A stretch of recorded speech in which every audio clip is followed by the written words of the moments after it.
Welcome to the IAB UK Podcast. Welcome back to this 3-part mini-series with TikTok. In episode 1, we've talked about measurement. In episode 2, we've got into creative performance. And now we're on to talk about policy and brand safety and reflect on a lot of the work that the IAB are doing and of course that the industry at large as well. And it's an absolute priority for TikTok too. So to get into the detail, I'm joined by Giles Derrington. Giles is Senior Government Relations and Public Policy Manager at TikTok UK. We're going to talk about political advertising.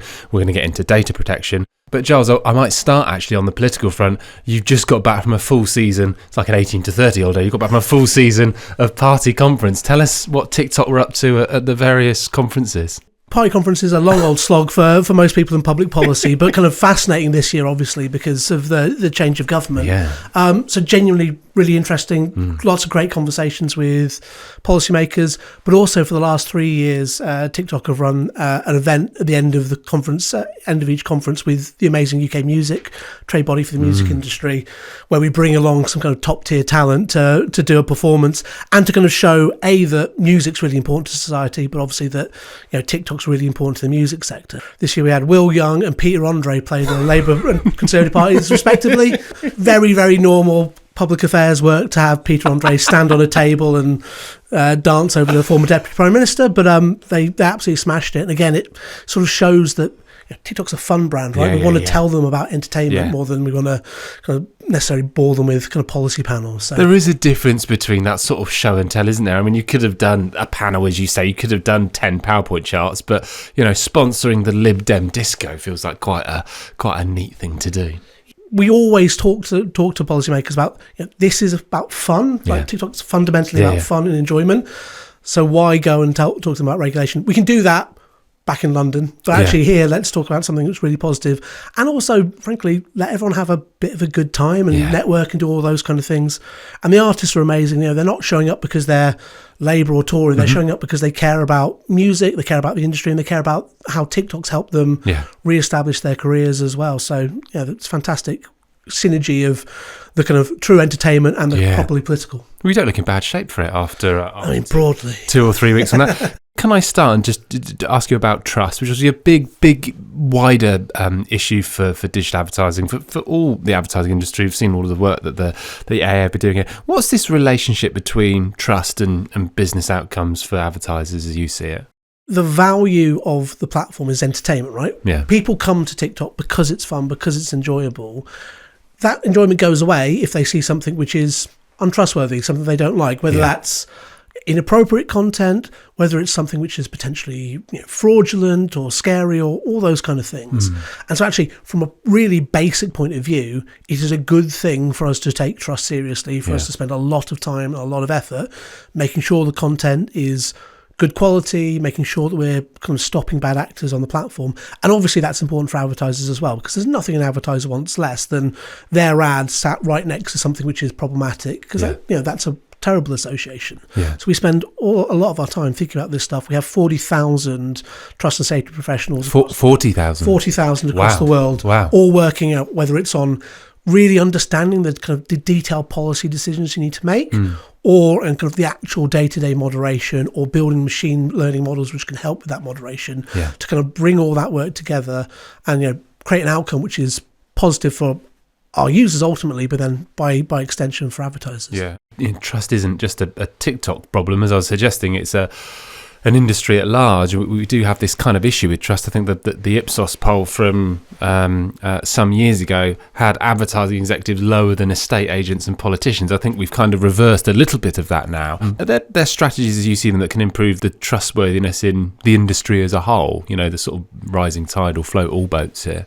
It's changing over time, right, about what's most useful. So one of the things we've been doing in the last year is obviously talking about AI and AI-generated advertising, AI-generated content more generally. And we were one of the first companies to introduce a requirement for labelling of AI, so that if you're producing that kind of content, you have to label it, because again, that's about trust. It's not that you can't use AI. AI's got huge potential for kind of creativity, both for advertisers, but also for kind of ordinary creators, creating great content. But you need to kind of make sure that it's really clearly labelled. So we did that. And then kind of iterating on that work, we've then become a part of the Content Partnership Initiative, which then automatically labels and pulls from, if in the metadata, if it's kind of made by OpenAI, then it can auto label, which again gives that extra layer of certainty about those kind of things. So that's a good example of how Trust is iterating kind of for the next new technologies. But I think in general, being open, being frank, being candid about products as well is really important. And one of the things our algorithm likes is authenticity at a fundamental level. It is not necessarily the kind of perfectly stylized kind of shot of someone on a beach.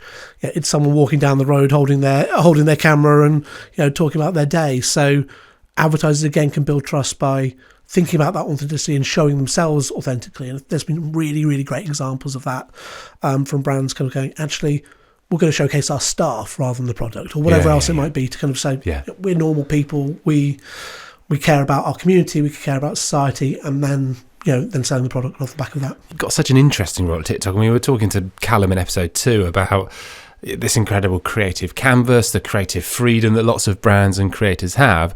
I guess you're in a role where you're thinking about that, embracing it. You're also thinking about compliance and regulation as well. How do those two things square off with each other? Well, I always say that kind of public policy people should be the ones kind of almost the most negative people in the office. I work with some amazing colleagues who kind of will come and tell us about the incredible creators they've met, the brilliant brands they're working with. And I sit in the meetings and say, here's all the potential things which could go wrong. Right. But you kind of need that kind of, here's how the rest of the world could see us.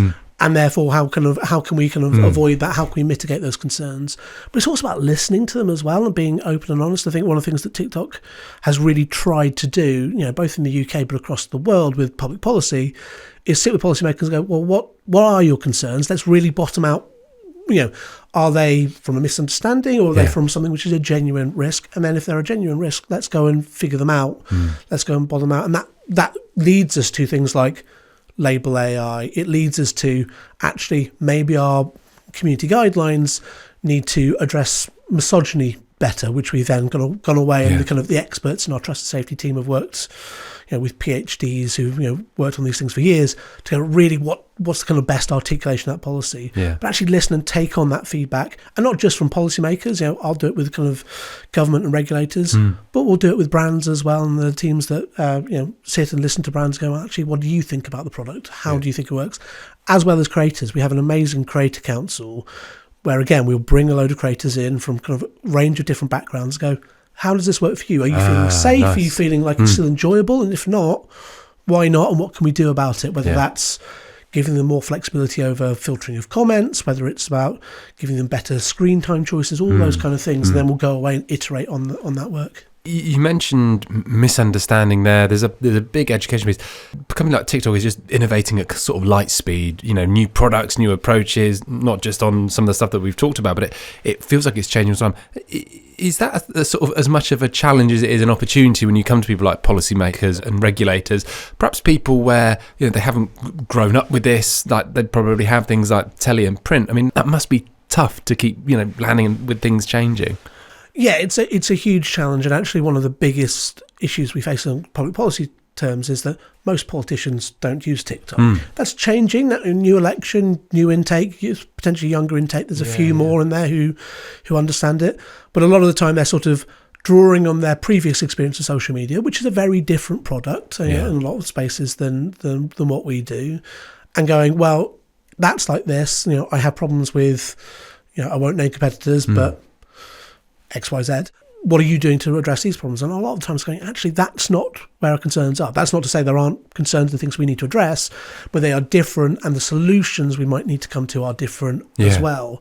And I think if you look at things like like the recent riots, kind of the response to the platforms were really different, and the issues the platforms were facing were really different. So we had to spend a lot of time working on things like live stream to get them under control. Right. That's a different case than some of the things going on elsewhere. And so I think the closer policymakers are to working day to day with TikTok, so for example, the Department for Science and Technology, they really get it and do understand that nuance. But the further you are from the kind of that, tangible interaction, the less likely you are to go, hold on, what's this all about? Am I kind of hearing things in the media which I sort of half understand and relating to something else, and therefore need to And that's a great point. They're not immune to the news cycle at all. So often it's, well, this is what I saw with someone different, and although this is what I'm reading, and they might be reading about different stuff in the world, or it doesn't necessarily mean that it's right. So I'd imagine there's a lot of sort of, correction that you have to do on that. Because TikTok's exciting, because it's interesting, we're also the most written about thing in the world. So there's kind of a bias there in some ways that just the quantum of headlines. But again, that's something we can address. I think it's also worth saying that during the election, I think politicians began to see the power of TikTok as well as a communication tool for them. We saw in the UK all the major parties join and use it very, very successfully. And I think that's translated a little bit into them going, we understand that if we want to reach people, if we actually want to be able to engage people who aren't watching traditional broadcast television, aren't picking up kind of traditional news, then this is where we need to be. Now, it's important to say that just because those consumers aren't watching traditional news channels doesn't mean they're not seeing those traditional news channels, whether it's the BBC on the platform, whether it's other kind of major news outlets on the platform. But inevitably, politicians should be looking and thinking about, well, this is a large part of society. It's a large way that society kind of interacts now. We need to be there as well. And there's been some quite interesting work, even on the safety side, right? So the DCMS Select Committee, I think just before the election, published a really interesting report which said, we can do everything we can to reduce misinformation on the platform. It goes back to your point on trust. Yeah. But actually, it's really important for governments to be on the platform to fill that void, because 100%. We can take down the fake one, but what replaces it has to be good quality information as well. So really, really good point. That kind of symbiotic relationship and turning up where people are is really important for governments, as it is for advertisers, as it is for creators who want their music, their book, their film to succeed as well. Yeah, absolutely. And of course, we're seeing, across the pond, huge election happening in the US, and it feels like the Democrats and Kamala Harris has really lent into TikTok, and it's all Brat Summer finished. Someone told me Brat Summer's finished. We're not talking about Brat Summer anymore. But they've identified that very, very clearly as a platform where they can go and win. Yeah, as has Donald Trump on the other side actually as well. So it is a kind of people are really understanding, and actually America's always an interesting place for elections because there's so much data and so much money spent on understanding their voters in a way that doesn't quite happen in other markets. The decisions they make are quite indicative of kind of what the real data shows. And again, you've seen it here, you've seen it in France. I mean, Emmanuel Macron's been on the platform for quite a long time. During COVID, was making videos just answering people's questions from his garden. Again, that kind of natural authenticity, that's really important for politicians to kind of get over as well, because people way too often see them as something other, and most of them are quite normal, really. Yeah, we've just been spending time with Ed Davey, who's possibly the most normal of them all. Can I switch gears slightly? For the uninitiated, can you give us the sort of 30-second explainer on what Project Clover is? Sure. Well, it's a great example of building trust and listening to people, right? So we know that, very candidly, TikTok has a Chinese heritage. It doesn't mean it's a Chinese company, but the founders were Chinese. The parent company was originally built in China. And there are therefore quite legitimately concerns over what happens to our user data, how user data can go, and what are the potential risks to that. And so we listened to policymakers and to technical officials, and we went and built Project Clover. And Project Clover is a £10 billion plan to really protect our UK and European user data. It has 3 core points to it. So firstly, we are building data centres in Europe to store UK and EEA user data in a GDPR regime. Yeah. Some of those are in Ireland, some of those are in Norway. At the moment, while we build those, there's an enclave in the US which is kind of holding that data, but it's just the European user data. Got it. So the idea is that it should never be in a regime where pressure could be inserted from the outside. I see. For them to kind of open up that data. Secondly, we're building gateways which allow that data to then flow out of that special enclave. Because some things do need to be able to flow globally. Yeah, of course. Under GDPR, a public video is personal data. Now, clearly, people who put their videos on TikTok want them to go to Australia, America, wherever else.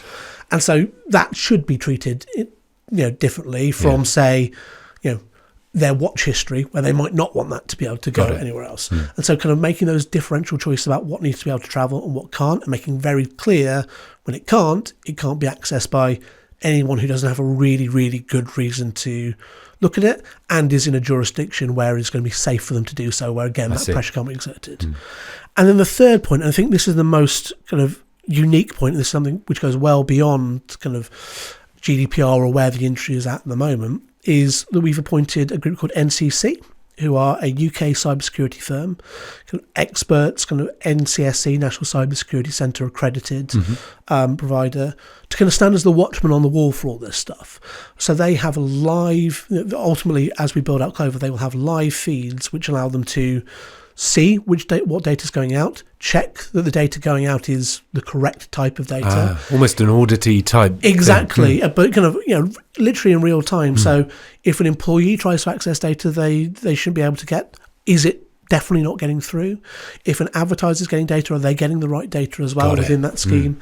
And also being able to look at the kind of deep code behind those gateways. So making sure there's no chance of a backdoor, there's no chance of anything there. And then importantly, they can talk to us about it. They can tell us, there's a problem here, this needs to be fixed, because inevitably there are bugs will inevitably be found.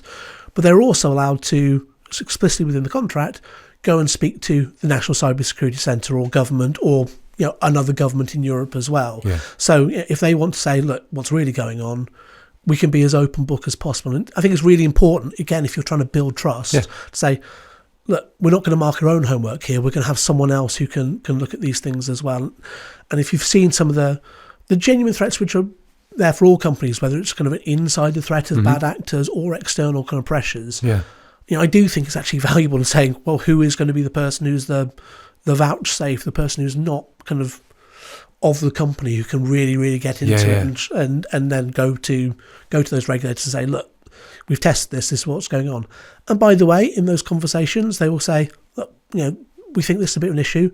And again, in that vein of listening, we'll go, okay, how do we build a solution to it? And it's been, this goes way beyond my technical expertise, but sitting in rooms with them talking about things like privacy enhancing technologies and what you can do to go further to make it even better, which again was always iterative, because in a world of AI, how you can break privacy becomes more and more complicated. So we need to work with them to keep up with those efforts as well. So it's a really fascinating bit of the role. I mean, it's an incredible amount of money that you've invested. You probably didn't need to go and get a third party. Why did you do? Why have you invested that much money? Why have you gone and worked with an outside company? Because is it table stakes within the industry? Is it that you really wanted it to be locked down like this? I mean, why? One of the things I like about the way TikTok works is it tries to look for the right answer, right? And that's actually, there are ways you could do this which may appease regulators or kind of concerns kind of on a temporary basis, but are they actually a solution to the problem first and foremost? And that's what we've gone away and tried to build. And we've been doing some similar things in the US as well. Now, does that always appease policymakers? No, but actually, again, the kind of closer you are to that technical level, the more they're like, actually, these are serious people, and particularly NCC Group are incredibly well respected. Right. So, it's confidence also for us as employees, right? That we know that the whole company is taking this stuff seriously and listening to the concerns that I hear and my colleagues hear from policymakers or whomever else, taking them back, thinking about them, coming up with solutions, and then putting really credible people in charge of fixing them, rather than kind of the cheapest option or the kind of one which kind of has the best media spin. Actually going, who's a real good actor in the space. What has the feedback been from government, from regulators, in terms of what you've done here? Broadly positive. There's a lot of work to be done. Right. Inevitably, you can't spend 10 billion quid overnight and get everything right. So there's constant iteration and work. But I think, and particularly in Europe, there is a desire to be kind of constructive and evidence-based amongst governments as well. So actually work through the details and being able to kind of articulate that, hear the feedback, go, okay, well, maybe this bit doesn't address your concerns, so how do we expand it to solve something else or something which has come up? You've read this headline, actually let's go and explore whether this headline is true, whether it's, what we can prove or what the NCC Group can prove for us.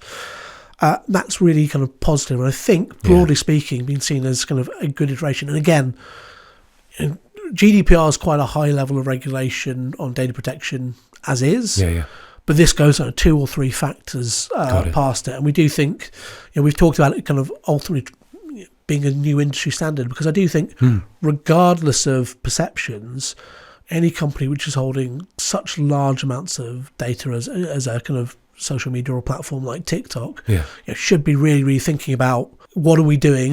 Who's going to trust us, but who do we get to be that kind of, again, watchman on the wall? Who watches the watchman? Thank you so much for coming and talk to us. You deserve a rest after conference party season alone. So thank you for making time in your diary to come and talk to us. I really enjoyed it. Thanks so much. Thanks, Giles. And that's it for episode 3 in our 3-part series in partnership with TikTok. We've heard about measurement, we've heard about creativity, and right there you just heard from Giles on policy and brand safety. If you want to follow up on anything that we've talked about in these 3 episodes, you can find a link to that in the show notes. All that remains for me to say is thank you very much indeed for watching and for listening. IAB UK, building a better future for digital advertising for the benefit of everyone.